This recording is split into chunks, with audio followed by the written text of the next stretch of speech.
Hello, hello, hello, hello. My name is Amin Mohammed, and I welcome you to your number one stop channel for personal development, professional development, and everything positive about the human existence. DTC Official. Today, I'm super excited because of the episode we are about to share and watch and witness or whatever. So, a bit about Madam Hanna Atiase and why it makes this video extraordinary. Madam Hanna Atiase has lived all her life in the United States until she relocated to Ghana, West Africa in the last 10 years to start her firm, E-Wells Realty and Consultancy in the real estate sector. After 10 years, Madam Hanna Atiase has won several awards. Recently, she just won one just last week. And so, it is very honorable that Madam Hanna Atiase takes time to share with us some of the lessons she's learned over the past decade. This video I recommend for every entrepreneur, corporate executive, leader, whatever that you are in the field of business. If I've wasted too much of your time, let's get going. This is DTC Official. Don't forget to subscribe, like this video, and share your comments in the comment section below. Thank you.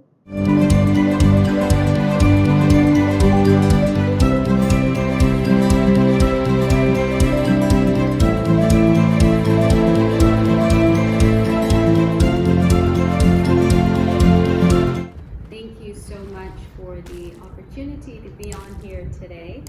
And I guess I'm just going to talk about some of the incredible lessons that I have learned since my journey here in Ghana. It's actually my 10-year anniversary, so I've been going strong in Ghana for 10 years.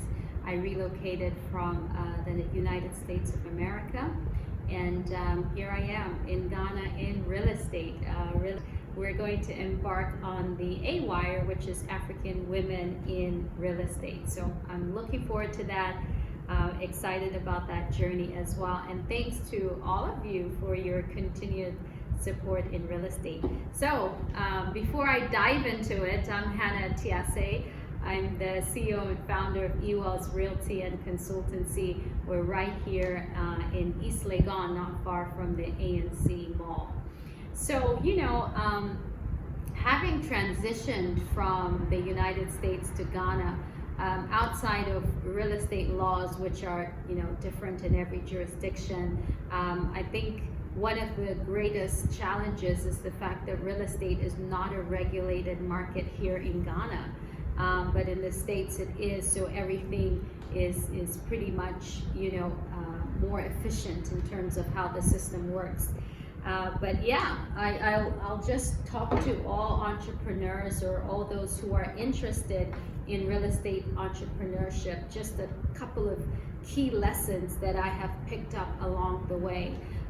One of the first things I would say is, before you start marketing a property, and I'm talking about those who are interested in real estate brokerage, before you start marketing a property, whether it's residential or commercial, make sure there is a contract in place, okay? And not just any contract. A lot of times we sign MOUs, which is a memorandum of understanding. MOUs are not as enforceable or as effective.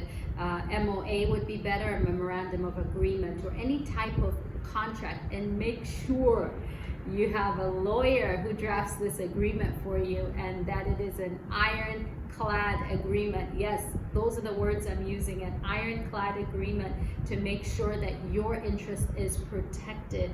For some reason, people don't find the value in real estate agents, and I think it's because it has had such a negative narrative for so long, and one of my tasks is to ensure that we change that narrative around, that people get comfortable using real estate agents, real estate brokers as their representatives in essentially the highest or biggest transaction one will ever make, which is purchasing a property.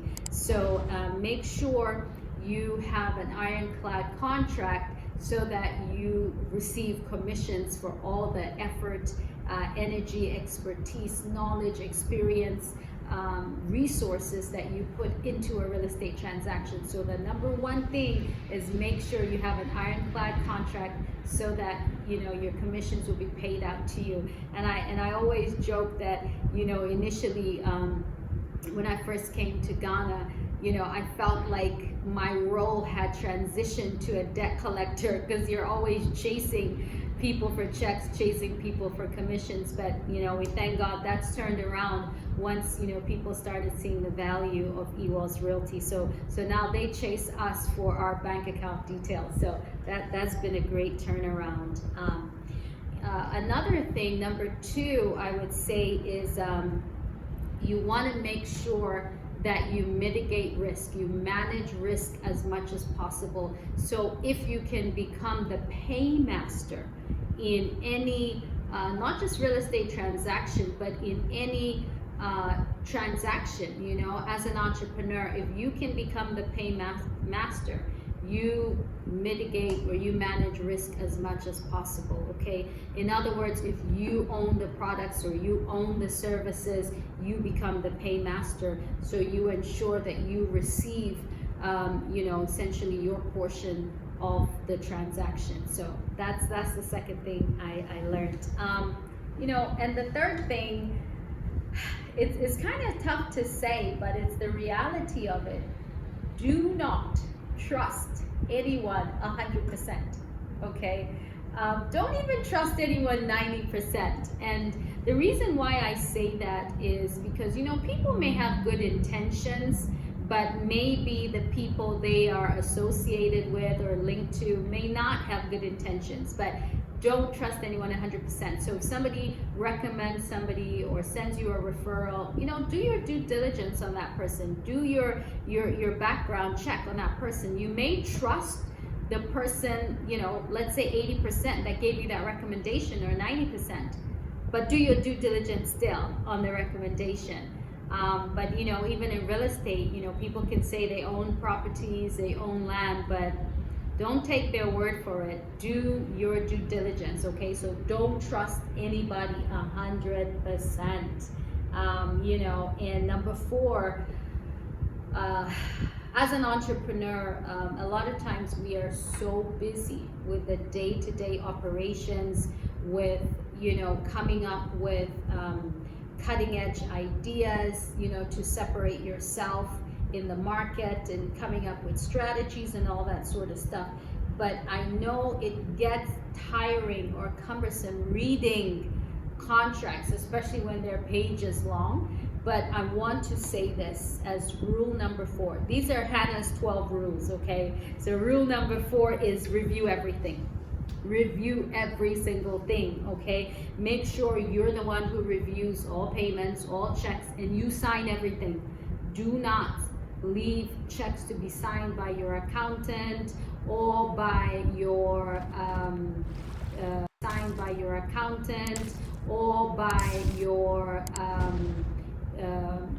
whoever, your financier or your treasurer or anything like that. It's okay to have multiple signatories to the account, but make sure that you review everything and that you sign everything. Review everything that is in fine print and make sure that you are the final eyes. You can have 1 or 2 people review the documents prior to you receiving it, but make sure you review it yourself carefully and you are the final eyes, okay?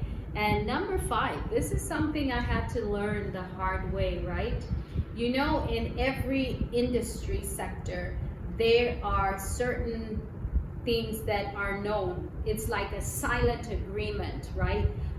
For example, this is just an example.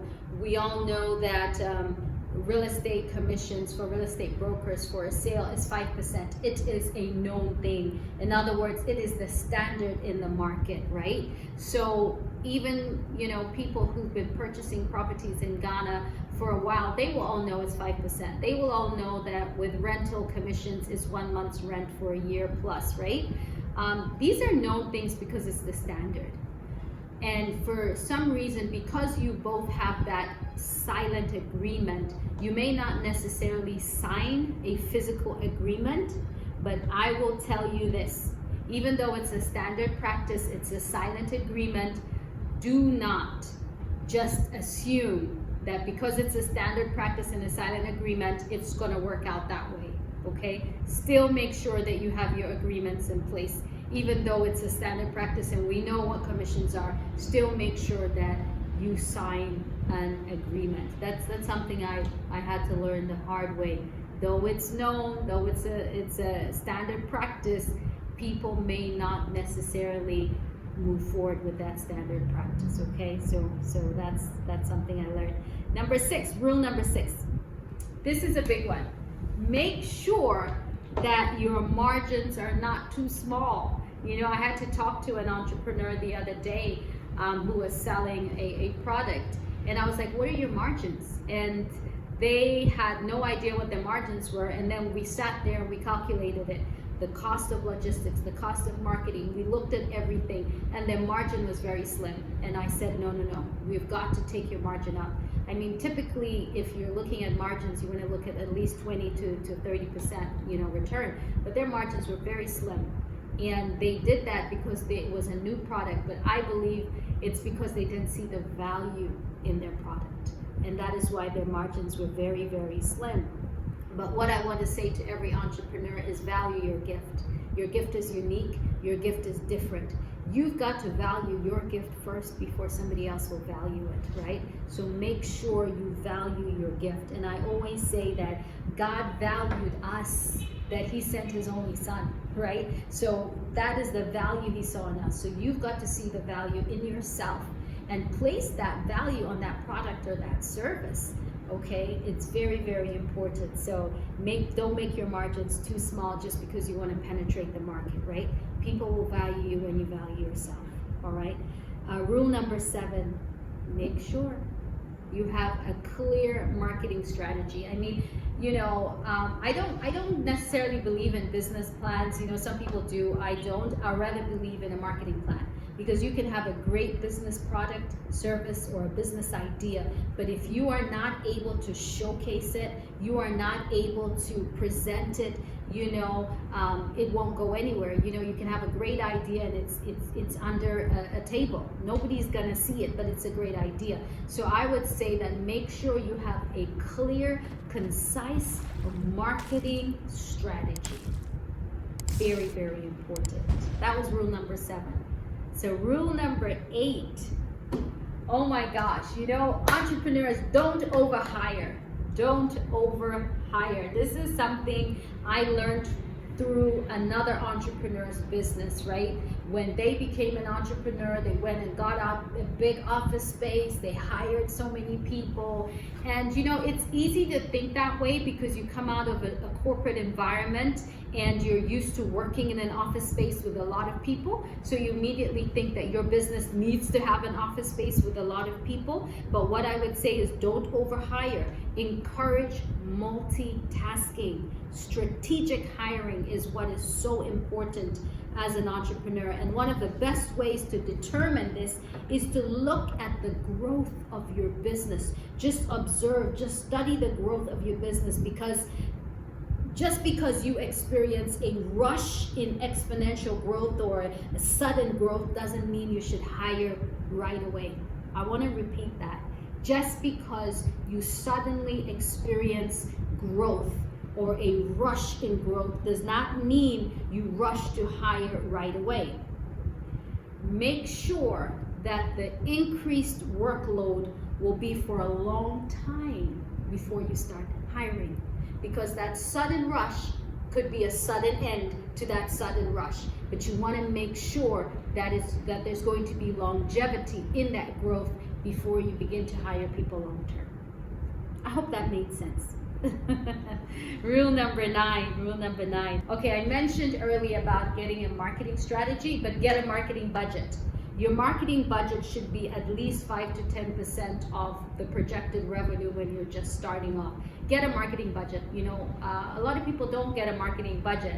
They rather get like operational budget for those that they're hiring, like salaries and that sort of thing. But get a marketing budget first, okay? At least, you know, half of that 5 to 10% that is allotted towards marketing should go towards digital marketing. at least half of it, right? So if you have 100,000 CVs towards marketing, at least let 50,000 go towards digital marketing. Why? Because we're in a digital age right now. Everything is digital. There's globalization. You can get clients from all over the globe, you know. So, and the good thing about getting clients from overseas is that you bring in forex earnings, which helps when, you know, you're in an economy that's experiencing such rapid inflation. Okay, so rule number 10, all right. And I talked about not making your margins too small, and this is one of the reasons that when you make your margins too small, when there is a demand on your product and you realize that, okay, I need to take this up because my margins are too slim right now and I'm just breaking even or running at a loss, and you take the price up, suddenly clients or customers will not be too thrilled about that, okay? Because they're so used to buying it at this particular price. Now all of a sudden you're shooting it up. But if you're already making margins, then you can have gradual increase or gradual increments of your pricing.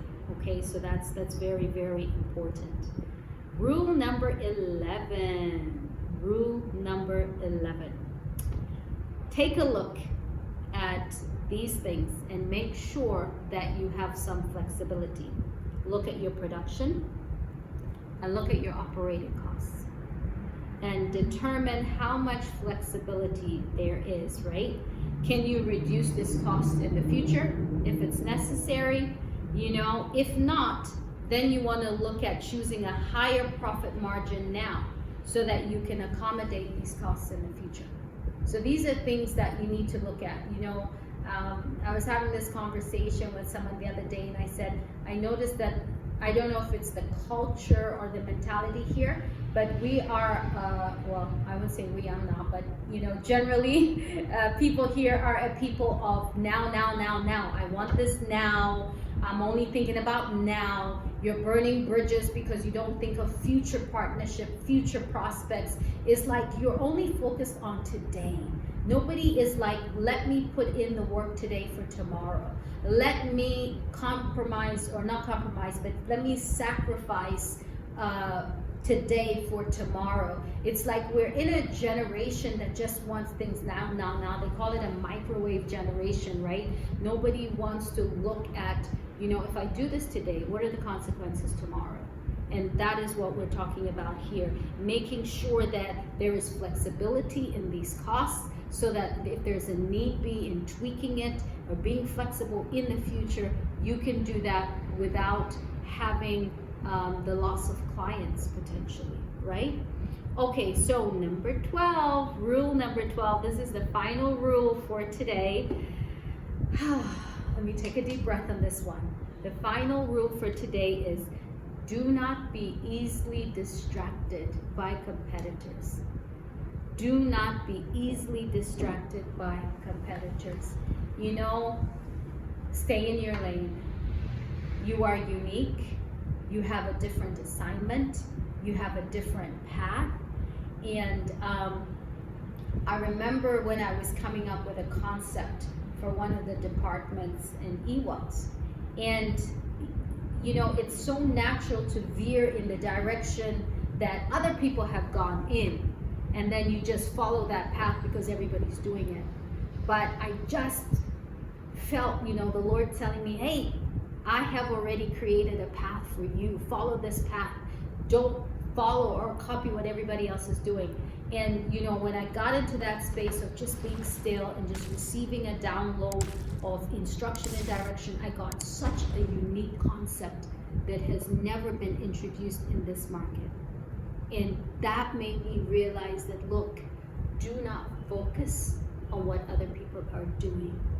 Stay focused on your own vision. You have a unique path. Create that path. Become a pioneer in that area. Don't turn to the right, don't turn to the left. If you're running a race and the effort it takes for you to turn back to look and see where your competitor is will slow you down. So I just want to encourage you to stay focused on the vision ahead of you. think that's what I have for today. All right. This is Devotion for Entrepreneurs. This is my devotional that is out on Amazon.com. You can get it at the Book Nook store as well. And it is really such an incredible pocket-sized book. And the reason why it's pocket-sized is you can carry it around. Entrepreneurs, this book will equip you and empower you to excel in the marketplace in any business environment. There are some key nuggets on how you can build a solid foundation for your business. It's a Christian book. It talks about God being the CEO, the Holy Spirit, your senior business partner, who gives you divine ideas, instructions. There's the favor for partnerships. This is an incredible book. And I also talk about the power of consistency. Consistency is key. I talk about the power of persistence. I mean, even establishing your business. There are so many great things. There's also wisdom for leadership in crisis, okay? As a leader, there is so much pressure to be able to steer your business in a fruitful direction. So I want to encourage you to log on to Amazon.com, pick up this book, or you can go to Book Nook store, or you can pick it up at Ewell's Realty and Consultancy as well.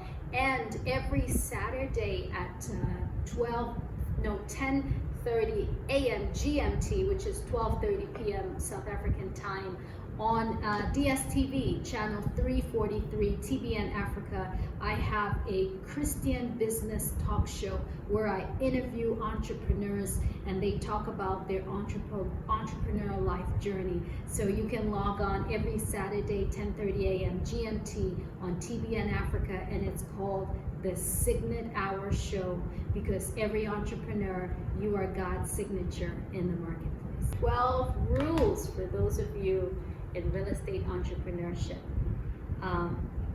And just a word of advice. When I relocated from the States to Ghana, I had been in real estate for, I think at that point, for at least 10, 12 years. But when I came to Ghana, I had to be open to this real estate market. I didn't just start a business right away.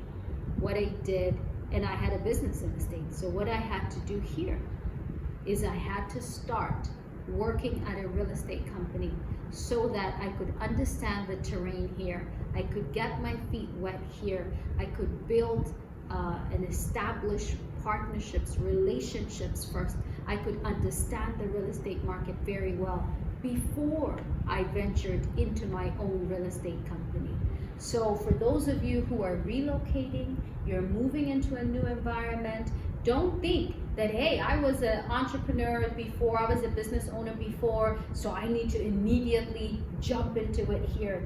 And don't think you're moving backwards by going and working for a corporation again. It's not a backward move. It's actually a smart move to get the training, to get the tools, to be equipped and empowered, to get the knowledge, to get the expertise before you venture out into a new terrain.